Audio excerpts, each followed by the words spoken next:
नाजरीन, जैसे जैसे क्रुल्लुस उस्मान की कहानी आगे बढ़ रही है, जंगों और सिपाहियों के जोश उरूज पर जा रहे हैं। आज बात करेंगे क्रुल्लुस उस्मान की किस्त नंबर 44 के बारे में और बात करेंगे अगली किस्त यानी कि किस्त नंबर 45 के बारे में कि अगली किस्त में क्या बड़ा होने जा रहा है। तो वीडियो को शुरू करने से पहले इस वीडियो को लाइक और हमारे चैनल को सब्सक्राइब करना ना भूलिएगा। तो नाज़रीन, इस किस्त में बायोजा की वजह से उस्मान गाजी बड़ी मुश्किल में फैसला लेते हैं और किला देने का फैसला करते हैं, मगर ये एक चाल होती है।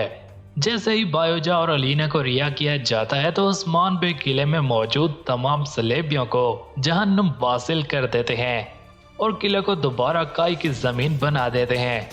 बात करें अगली किस्त के हवाले से तो अगली किस्त बड़ी ही हैरान कुन होने वाली है, जिसमें उस्मान भी तमाम कबाइल को इकट्ठा करने की कोशिशें शुरू कर देंगे, जिनमें शामिल दोदुर्गा, बायात और सालूर कबाइल शामिल होंगे, जो कि हर तरफ फैले हुए हैं और मंगोलों की वजह से इनमें कोई निज़ाम और इत्तेहाद नहीं होता। इन सभी कबाइल को इकट्ठा करके उस्मान बे एक बड़ी रियासत खड़ी करने का ऐलान करेंगे। इसके पेश नज़र उस्मान बे एक बहुत बड़ी फौज तैयार करेंगे और फिर इन जमीनों से कुफ्फार का खात्मा कर देंगे।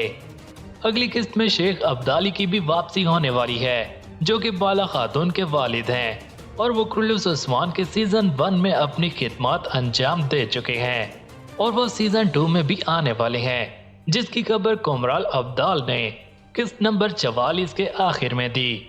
शेख अब्दाली दीन इस्लाम की तमाम तर तालीमात तुर्क कबीले के लोगों को सिखाएंगे और दूसरी जानिब अगली किस्त में गोक्तो फ्लातियुस को उस्मान का सर क्लेम करने की पेशकश करता है और निकोला तारगुन से कहता है कि तुम सोगोद जाकर बाला को मार डालो, और एक और जानिब निकोला दुंदार से कहता है कि मुझे उस्मान के खेमे में दाखिल होने में मदद करो ताकि मैं मुकद्दस अमानतें हासिल कर सकूं।